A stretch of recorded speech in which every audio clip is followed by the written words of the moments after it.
Hello.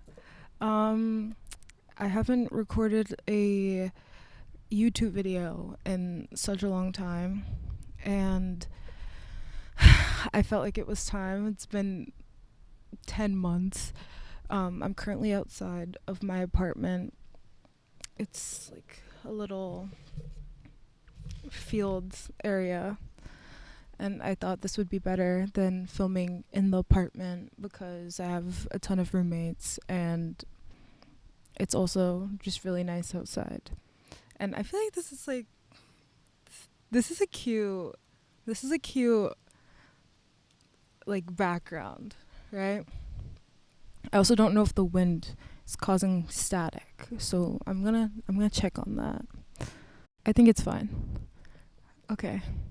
This is like I was doing a voiceover yesterday because what I did was I filmed like a video of me drawing yesterday, and I was doing a voiceover, but I had like little janky Apple headphones, which Apple, you need to get better at that because they break like within a month every time I get them. And it's my fault for also repurchasing this product, but why are they such bad quality? Why do they break? Because what always happens is like it's either the right, yeah, I think it's usually the right earbud. It just stops like emitting sound. So when I was filming it, the audio was like really like it would like, when the audio gets blown out, it was not fun. So I'm trying this again, and I got the connector I need to connect my microphone to my computer. So this is great. This is my first time using it. I'm so excited. Um, I'm gonna talk about what I was talking about last time. Okay, so I was talking about Roman empires because everyone obviously like your Roman Empire. So men, if you don't know what a Roman Empire is, let me break it down for you. It's not that complicated. It's like something that you constantly like will go back and think about, no matter how much time goes on. It's like once a week you'll just randomly think about the Roman Empire. And for men, they think about the Roman Empire because they're obsessed with the idea of like being gladiators and, fighting and, being these big strong men. Obviously that's different from women. Maybe the Roman Empire is your Roman Empire, but certainly it's not mine. My Roman Empire usually happens to be books. Um, specifically book series. Cause I'm a big reader. I've read a lot of books in my lifetime. And when I was in high school, I'd read like 3-4 books a week. Less so now that I'm in college, but I love reading books. So when the first like really big book series that I read was the Calloway Sister series. And anyone who has read this series knows that the hype is real. His amazing fandom, which I'm a fandom person. Like, I'm sorry to say I am. The book series, that is my Roman Empire. I read all 10 of the books within 2 weeks when I was like 13 or 14 years old. And I go back on my Snapchat memories and I'll see me reacting to like every little thing in the book, and it's actually very heartwarming. And that is my Roman Empire. And I do go back and I think about the series a lot and what these characters mean and what story it's telling. Uh, I also put on my cousin and all my sisters onto it, which is my favorite thing about books. Is you can go and you can talk to the people about the books and like, oh my god, isn't this character so like he's so cute, and I hate this character, he's such an asshole, or they really didn't deserve that, or they're so misunderstood. Big one is like this character is like really misunderstood. So it's I just love it. But if I didn't pick the Calloway Addicted series, because it's like 2 series into one. They're all the Addicted series. It starts off with the Addicted series. The first 2 or 3 books. Yeah, I think it's 2 or 3 books. Follows Lily and Lo. They're the main characters of like the main characters. You know, when there's a TV show and you have the main characters, but like they're like the 2 main characters throughout it all. They started it all. And then it also follows, okay, there's the Calloway Sisters. Who are the Calloway Sisters? May I ask? Let me do a background. Let me do the background on all these characters. So there's the Calloway Sisters. Their father is a billionaire because he owns a soda company like Pepsi or Coca-Cola, but it's called Fizz. And they're super rich. All of them are billionaire heiresses, but all of them had different experiences growing up that made them into who they are. There's 4 daughters. It goes Poppy, Rose, Lily, and Daisy. Poppy's not important. She doesn't get her own book. Honestly, she's like is not really even involved in the storyline. She's just a sister, which it's a little sad, but it does show that the shared trauma and experiences that they have, it's not just the fact that they're sisters, that they're so close, it's the fact that they have all these shared experiences.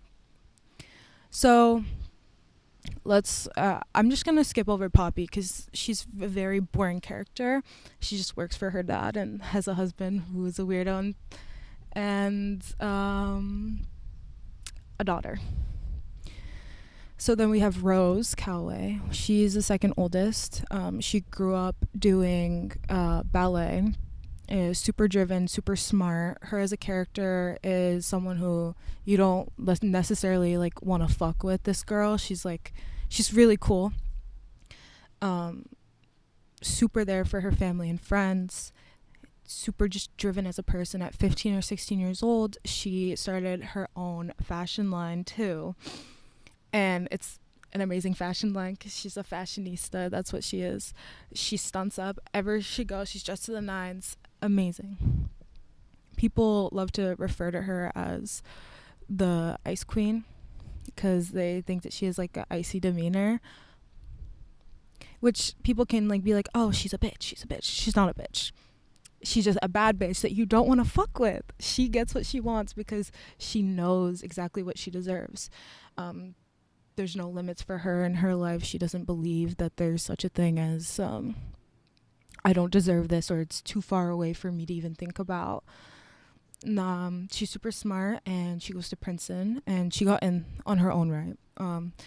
In the books, she was in debate club and model UN, and just she's a very competitive person. If I could have any role model in any book, it would be her. Let's talk about Lily Calloway. How do I describe Lily Calloway? Okay, Lily. She's a very complicated character, but I love her. She's my baby. If anyone talks shit about her, I'm always like, did you even read the book? You don't even know her. You don't even know this girl for real. She's someone who really enjoys comics. She's obsessed with superheroes. Her and Lo, which is her love interest, very early on in the first book, they get together, but they have been in a fake dating relationship since they were like 16 or 17 years old. You may ask, why are they doing the fake dating thing? Do they not have friends? Do they not have a life? No, they don't. Unfortunately, they literally don't. Lily, she loves comics. She loves superheroes. She's pretty shy, timid. Some may call her a pushover, which that is something she develops throughout the book, where she learns to stand up for herself. She's just a very anxious person in general. But you may ask, why are they in this fake dating situationship? Well, let me introduce you to Lo. Lo, also known as Lauren, Loren. His father is also a billionaire and is like business partners / best friends with Lily's dad. And they grew up together, and basically they were both seen as like disappointments growing up. A lot of their attention was focused on, well, Jonathan Hale, Lauren's father, was a very absent father. He just really didn't give a fuck about anything. Very just like tough on him. And then Lily, she was like emotionally neglected as she was when she was growing up, because she just didn't fit the ideal that their mother wanted, because her mother is like a superficial socialite. But so they grow this bond since they were like 6 7 years old, 7 years old, and they grow really close. And eventually, due to the fact that they have this emotional trauma due to like feeling emotional abandonment, and that they didn't have, they weren't children, that they felt like unwanted children. So it was like, okay, you're my best friend. She didn't have friends growing up. Lo got in trouble a lot. Like, girls didn't really want to be friends with Lily. And that grew to unhealthy coping mechanisms, and that is what the entire Addicted series is about, their addictions. Lily Calloway struggles with a sex addiction. You may be asking, is that real? Yes, it is real. I actually, if you if you struggle with compassion and empathy, and just like the ability to like feel for someone, you should read these books. Because as a 13-year-old, I mean, I didn't go in judging it, but whenever I would like put other people onto it, they'd be like, why am I reading a book about a sex addict? That's not even real. She sounds like a weirdo. She sounds tapped. No, like, Lily's a great person. She's a great character, and it does bring a lot of awareness as to what does sex addiction really entail. We'll talk about that. Okay, so what we see in the books is, like, especially in the first book, because the way it introduces these books, it's not necessarily a story about them falling in love. Pretty much every single one of these characters, when you see them with their couple, it is not the journey of them falling in love, the slow burn of it. It is how they interact as a team, as a partnership, as a beautiful couple, and how they fight against the world together. And that's really what the core six is about. All the six main characters, they deal with like the same issues, just in different aspects, and they support each other, and they're always there for each other. So Lily, sex addiction, right? Let me do a couple instances from the book. These are early instances from the book, so it's not necessarily really spoiling anything. You know from the beginning that she is a sex addict. Like, for example, she would be like in class, she would be watching bad things in class, and in one of the scenes in the book, she turned the volume on accident, and it went off in front of everyone in the lecture hall. That's pretty embarrassing, but like, if you're a sex addict, you're a chronic masturbator, she has sex, like, she needed to have sex every day, and if she didn't have sex, she would literally feel the withdrawals from not having sex, and masturbating wasn't enough for her. And like, if she did masturbate, she would be masturbating hours and hours and hours on end, and this would lead her to like very dangerous situations. We don't ever get to know how many people she did sleep with, but it does say that for years upon years she would sleep with a new person every day. She would never have sex with the same person, because she was shy in all aspects. Like, she didn't want a relationship. She didn't think she deserved a relationship. She thought that, who would want to deal with this? This is too big of a burden to ever put on someone, and I'm scared that I would cheat on them. People who are struggling with addictions, they don't, like, the first advice is not go and get into a relationship. So she had a lot of shame around it as well. And the only person who knew about this was Lo, her best friend. They lived together in a 2-bedroom apartment right next to the University of Pennsylvania. They both went there because Well, none of them actually did, but those two did deserve to go. But both their parents paid them off, the schools off, to let them in. Lily doesn't really care about school, neither does Lo. So she's struggling with the sex addiction, and in order to just like isolate themselves from their families, and like basically the only people who knew about their addictions were each other. Lo struggles with alcoholism. He's an alcoholic, and that's like really like they're both addicts. They're both dealing with these addictions at the same time. They both have they don't judge each other. Obviously, one's a sex addict and one's an alcoholic. They're very different, and they have very different vices, but in the sense of like going to extremes and almost harming yourself and destroying your relationships and your friendships, they understand it. So they live together. They had their own bedrooms and such, but everyone in their family, everyone thought that they were together.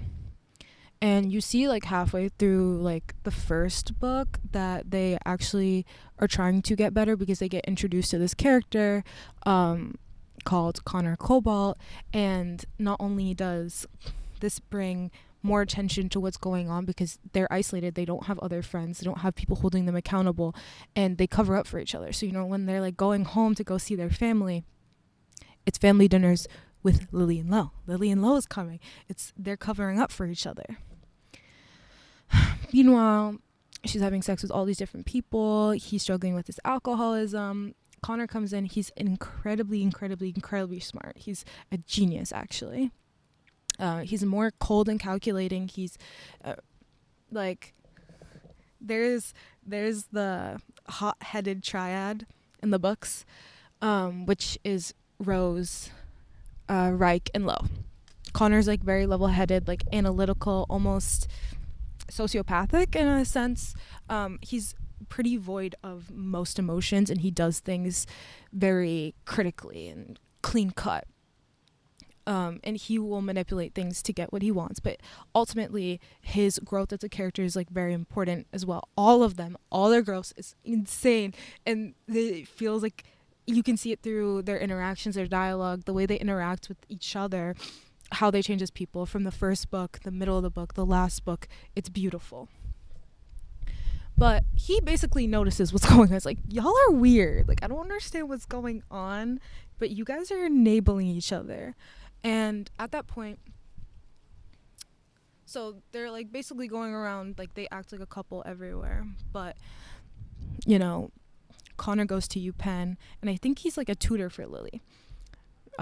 Connor and Rose who went against each other in like Model UN or debate or something in high school, so they've had this rivalry, and Connor's obsessed with Rose, and Rose is just like,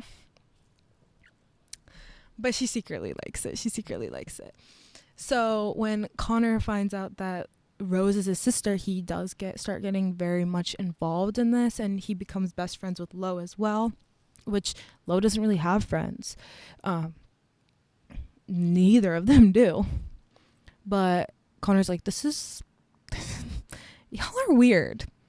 So around the time that they start dating, like actually dating, that's when they start becoming friends with Connor. And he starts noticing that like literally they'll just like up and leave every hour to go have sex. And it's like, y'all have an issue, right? Like, what's going on? Or Lo's alcohol tendencies, where, you know, they would go to a party and he would drink an entire bottle of Glenfiddich or something.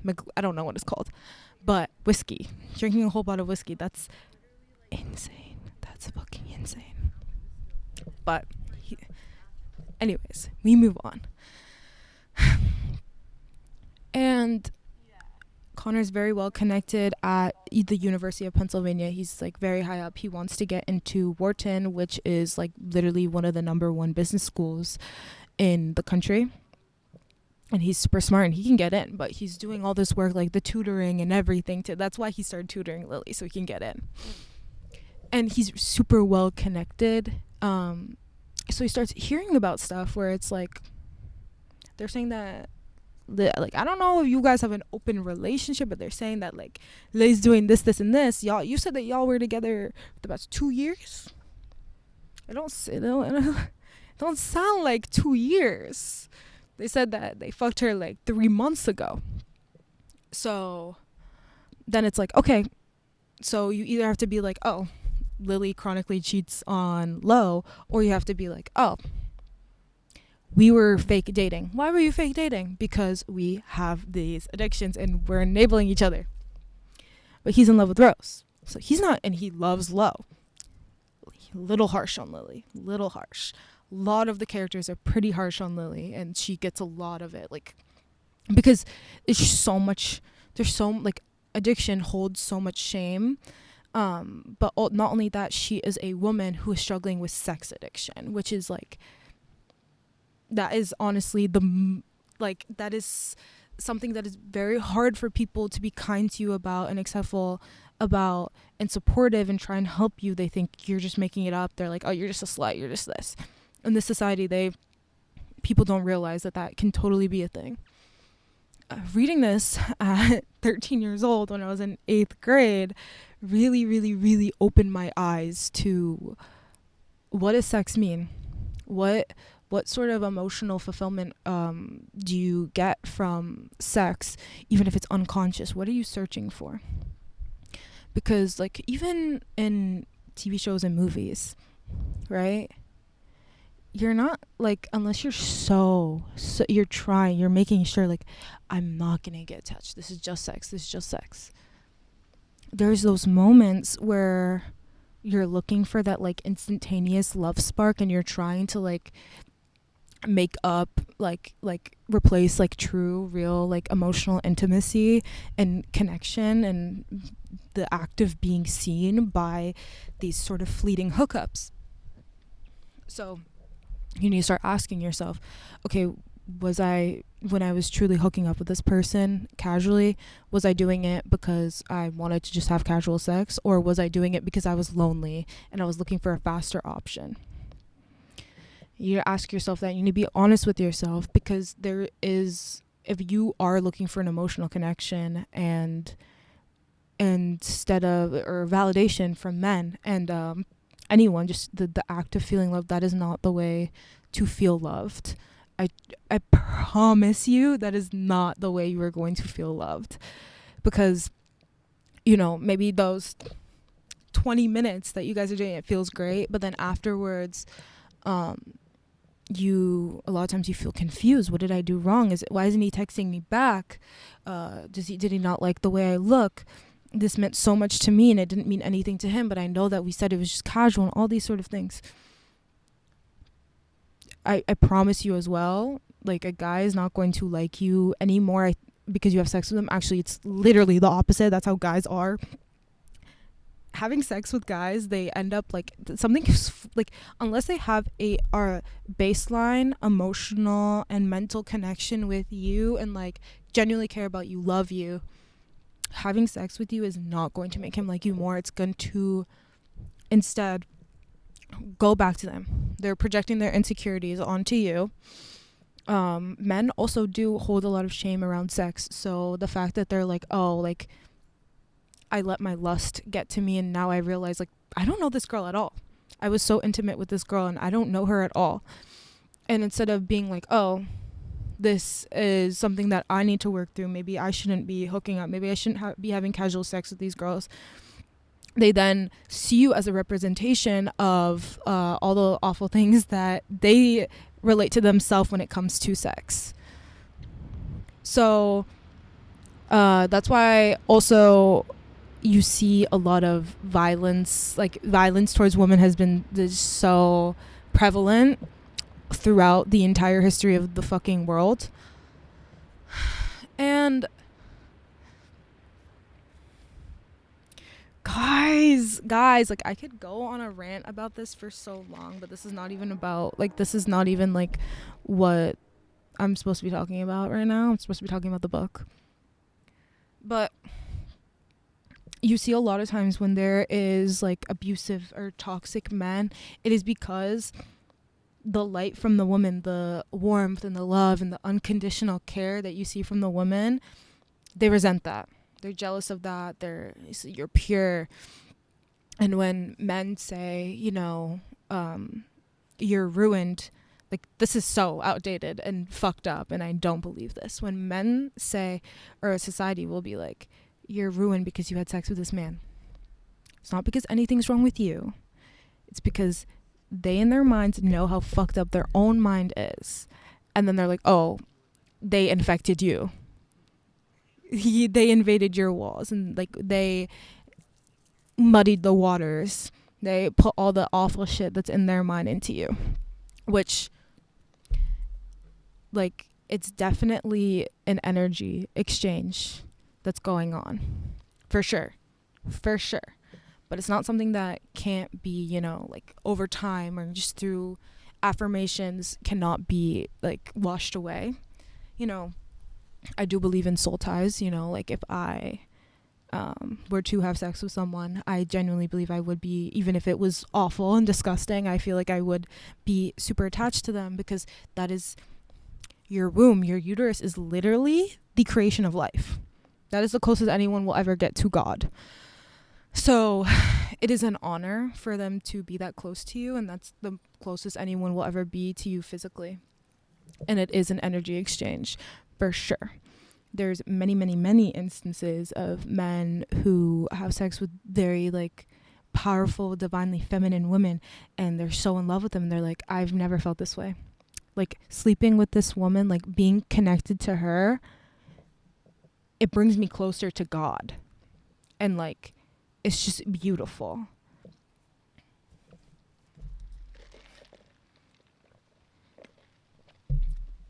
And that's what they are looking, like, everyone's looking for. Men and women are looking for different things when it comes to, like, sex, surface level wise, but underneath it's all really the same. And especially this generation, we're very lonely, and I think it has to do with the fact that we have a lot of parasocial relationships with the internet, like celebrities, and porn's also like a really bad thing for men and women, mental health wise, and setting false expectations as to what sex means, and whether or not like it, a lot of the porn that people watch, is not only is it like very inappropriate, it'll be like just very inappropriate settings, like I had sex with my brother's, like, girlfriend or something, like inappropriate things, and it's all surrounded by tabooism. Because the more, like, people are, like, boys and girls are getting introduced to pornography at a very young age, and even when it's not necessarily, like, on a porn website or a porn magazine, we still see a lot of sexualization just in general on social media. And when you're exposed to, like, such things at such an early age, it desensitizes you. So the more you desensitize yourself to such things, the more extreme you need to go in order to get that, like, active brain and, like, that activity going in your brain. If you show a porn addict literally, like, two people making love, like a sweet video of them making love, it's not really going to stimulate them. It's going to be boring for them. They're going to want something more taboo, more aggressive. If you show someone who's never seen pornography, never touched anyone, never kissed anyone, the activity in their brain's gonna go off. And it really does, because we're moving towards more of an age of less so commitment. It's the idea, because we have social media, we see all these different options for people, and we have this false idea, like, oh, we have so many options, so, like, every person, unless it's like that instant connection, they're not working towards that relationship, they just want to have sex, and they're like, the next one, and then they realize, like, No, it takes time to like get to know people. Slow down for a second, and you're not always gonna have that instant connection. Some people are anxious, some people are nervous, some people aren't necessarily as trusting than others. So what was I getting at here? What was I getting at here? It creates false expectations for what sex means. And that, just being mad aggressive with a girl is going to be pleasure. That's not pleasurable. Baby, you gotta preheat the oven before you put the goodies in, or the food's going to taste like shit. It's just how it works. So we're moving toward this age of like hookups and such. So we're becoming less connected to what sex really means and connections with people. So it's just really harmful. Sets false expectations for women's bodies and also what they should be expected to do during that thing. There's this scene in Euphoria with Cassie Howard, and she was at a party, and this guy, I don't think he ever had sex before, and he starts being super aggressive, just ripping her clothes off, and she's like, what the fuck are you doing? Like, this is so aggressive. And he's like, sorry, like, I saw it in porn and I thought that's what girls like. And it's like, no, like, no one, like, that is the most vulnerable you are being. Like, I'm telling you, no girl, the first couple times you have sex with her, she needs to trust you for you to even get like that. Also, why do you want to be aggressive? Why do you want to be aggressive? If you're hugging with a girl and you want to rip her clothes off, that's so weird. So weird. Anyways, I like have got off topic because this is I've been supposed to be talking about the book. I have to go to the gym. I'm gonna just post this part 2 later.